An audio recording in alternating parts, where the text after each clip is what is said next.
Hello friends. आज हम लोग देखेंगे कि निफ्टी 50 एंड बैंक निफ्टी का एनालिसिस क्या है कल के लिए, थर्सडे के लिए। कल आप हीरो ज़ीरो के चक्कर में मत पड़ना, कल आप नॉर्मल डे के जैसे ही ट्रेड करना है। तो चलिए वीडियो स्टार्ट करते देखते कि हम लोग का कल के लिए एनालिसिस क्या है। बहुत ही सिंपल एनालिसिस है कल के लिए भी। तो ये मूव मैं आपको बताना चाहूँगा कि ये मूव क्यों आया। पुट के डायरेक्शन में गैप डाउन ओपनिंग हुआ, फिर मार्केट एक कॉल के डायरेक्शन में क्यों गया। उसके बाद मार्केट, मैंने आपको कुछ दिन पहले ही बोला था कि मार्केट अगर new high market bank Nifty को बनाना है, अगर वन डे के टाइम फ्रेम पर हम लोग देखेंगे, अगर मार्केट को न्यू हाई बनाना है तो मार्केट विदाउट रिट्रेसमेंट मार्केट ऊपर जा ही नहीं सकता, न्यू हाई बना ही नहीं सकता। तो मार्केट ने एक सेम पैटर्न फॉर्म किया, आप देखोगे तो यहाँ पे मार्केट ने डोजी बनाया है। और मैं आपको ये भी बताना चाहूँगा कि चार्ट हिस्ट्री रिपीट करते हैं, ये चार्ट पहले भी बन चुके हैं। आप देखोगे तो यहाँ पे सेम चार्ट बना है। उसके बाद मार्केट में एक अच्छा सा हम लोग को फॉल देखने को मिला है, तो यहाँ पे भी सेम बना है। आपको मैं चार्ट दिखा दूंगा, निफ्टी 50 एंड बैंक निफ्टी में दोनों में चार्ट बना है, सेम चार्ट फॉर्म हुआ था। तो यहाँ इस ये चार्ट के हिसाब से मार्केट फॉल होना चाहिए और एक रेजिस्टेंस की इधर है, तो मार्केट एक रेजिस्टेंस वहाँ से लेगा। उसके बाद एक रिटेस्टमेंट, अगर रेजिस्टेंस है यहाँ पे, अगर रेजिस्टेंस है तो मार्केट यहाँ से एक रेजिस्टेंस लेके थोड़ा रेजिस्टेंस देगा, फिर उसके बाद ब्रेक डाउन देगा। ऐसा रूल रहता है रेजिस्टेंस का, क्योंकि एक फर्स्ट अगले बार देखोगे तो मार्केट ने इधर से रेजिस्टेंस फिर फॉल किया, तो यहाँ पे रेजिस्टेंस लेके फॉल करने के चांसेस है, ऐसा लग रहे हैं। तो हम लोग को जो भी प्लानिंग रहेगा वो पुट डायरेक्शन में रहेगा, क्योंकि आप सोचते रहोगे मार्केट का कॉल का डायरेक्शन है। यहाँ पे आप देख सकते हो सेम चार्ट है, यहाँ पे मार्केट गैप अप खुला, उसका मार्केट ऊपर गया, फिर यहाँ पे देखोगे तो नेक्स्ट डे क्या चार्ट फॉर्म किया, गैप डाउन ओपनिंग हुआ, फिर मार्केट ऊपर गया, फिर मार्केट फॉल किया। ये चार्ट सेम फॉर्म हुआ है।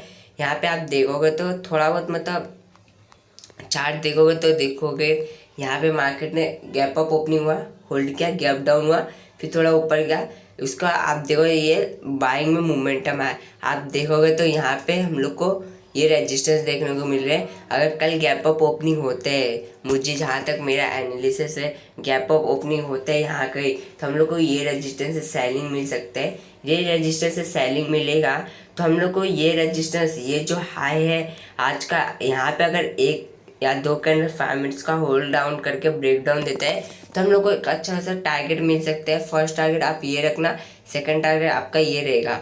उसके बाद मार्केट बहुत ही सिंपल वे में फॉर्म करेगा, कुछ इस तरह से स्ट्रक्चर फॉर्म करना चाहिए मार्केट का, कुछ इस तरह से। ये मेरा कल के लिए एनालिसिस है, मार्केट कुछ इस तरह से फॉर्म कर सकते हैं स्ट्रक्चर। ये बहुत ही सिंपल है, गैप अप ओपनिंग होने का यहाँ पे फिर होल्ड करके फिर ब्रेक डाउन दे सकते हैं। ये मेरा कल के लिए एनालिसिस है। और कल एक मार्केट ट्रेंडिंग दे सकते हैं, क्योंकि वॉलेटाइल था आज का मूव भी, और मैंने आपको उस मार्केट स्ट्रक्चर में बताया कि मार्केट वॉलेटाइल और ट्रेंडिंग कब होता है। यहाँ पे कुछ इस तरह से मूव अगर कल दे सकते हैं स्टार्टिंग में। यहाँ पे अगर गैप अप होता है तो यहाँ से रिवर्सल हम लोग को देखने को मिल सकता है। अगर गैप अप ओपनिंग हुआ तो हम लोग का ये स्ट्रक्चर रहेगा।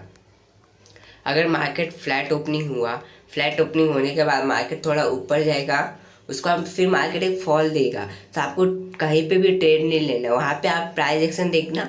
नहीं तो आप क्या करना है, यहाँ पे अगर एक कैंडल भी 5 मिनट्स का होल्ड करते हैं ये सपोर्ट जोन के बाद, फिर ब्रेकआउट देता है, तो आप वहाँ पे ले सकते हो। सपोर्ट जोन के पास होल्ड किया ना, यहाँ पे एक कैंडल फॉर्म किया ना, उसका आपको वो हाई पे लेना है, एंट्री करना है। उसका आप देखोगे तो ये ब्रेक डाउन दे देगा ये सपोर्ट जोन।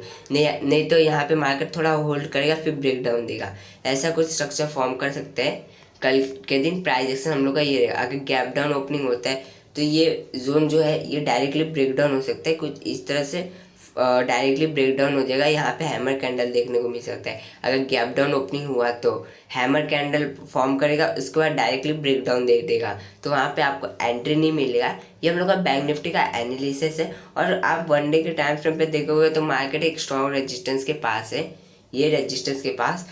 तो मार्केट यहाँ से एक पुल बैक लेके फिर मार्केट न्यू हाइक बना सकते हैं, ऐसा मेरा मानना है। नहीं तो यहाँ पे होल्ड करना चाहिए, फिर ब्रेक डाउन देने के बाद एक अच्छा सा नया हाई बनाना चाहिए। तो ये ऐसा मेरा फॉर्म मतलब स्ट्रक्चर रहेगा, ऐसा स्ट्रक्चर फॉर्म करेगा। तो मैं एंटर करूँगा ट्रेड में। अगर आप स्विंग ट्रेड लेते हो तो आप एंटर कर सकते हो वो स्ट्रैटेजी देख के, जो मैंने आपको अभी बताया कि यहाँ पे होल्ड करे फिर ब्रेक डाउन दे तो आप एंटर करना, नहीं तो एक रिटर्स पे ले फिर ब्रेक डाउन दे तो आप एंटर कर सकते हो न्यू हाई के लिए। बाकी आपको एंटर नहीं करना है। और मैंने आपको स्ट्रक्चर तो बता ही दिया, कल के दिन आपको क्या करना है। ये हम लोग का सिंपल सा स्ट्रक्चर है। आप देखोगे तो निफ्टी में तो अच्छा खासा हम लोग को सेम स्ट्रक्चर फॉर्मेशन देखने को मिला। यहाँ पे भी एक डोजी कैंडल में हम लोग को देखने को मिला, यहाँ पे भी डोजी कैंडल बना। उसके पहले भी मैंने आपको बोला चार्ट रिपीट होते हैं, यहाँ पे सेम डोजी कैंडल आपको देखने को मिलेगा।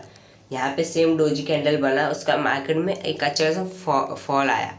तो चांसेस मुझे जहाँ तक लग रहा है एक अच्छा सा फॉल मिल सकता है 700 to 800 पॉइंट्स। उसके बाद फिर मार्केट एक नया हाई क्रिएट कर सकता है, ऐसा मेरा एनालिसिस बोल रहे हैं। तो आप प्राइस एक्शन आप भी देख के मतलब प्रेडिक्ट कर सकते हो मार्केट का डायरेक्शन। आप देखोगे तो मार्केट ने यहाँ पे गैप अप ओपनिंग हुआ, फिर थोड़ा सेलिंग टाइप दिखा, उसका गैप डाउन ओपनिंग हुआ, फिर मार्केट फॉल किया।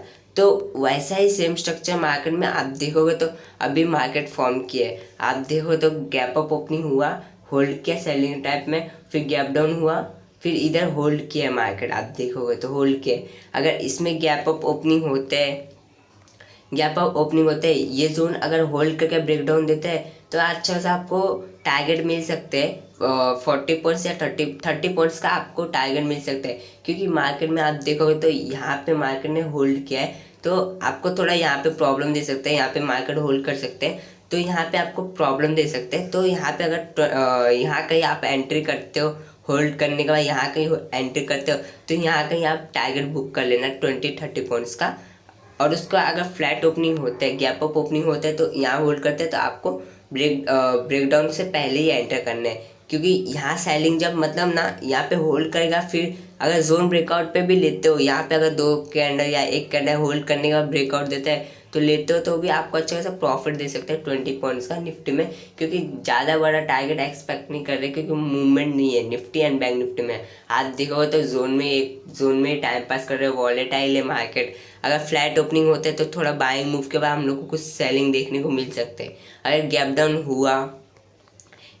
हुआ यहाँ कहीं गैप डाउन हुआ तो थोड़ा यहाँ से एक मार्केट इस तरह से स्ट्रक्चर फॉर्म करके मार्केट फॉल करेगा।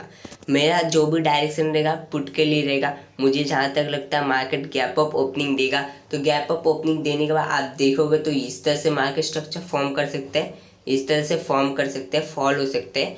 उसके बाद स्टार्टिंग का इस तरह से कुछ स्ट्रक्चर फॉर्म कर सकते हैं। तो आपको वीडियो अच्छा लगा तो लाइक शेयर कमेंट कर सकते हो। Okay, thank you.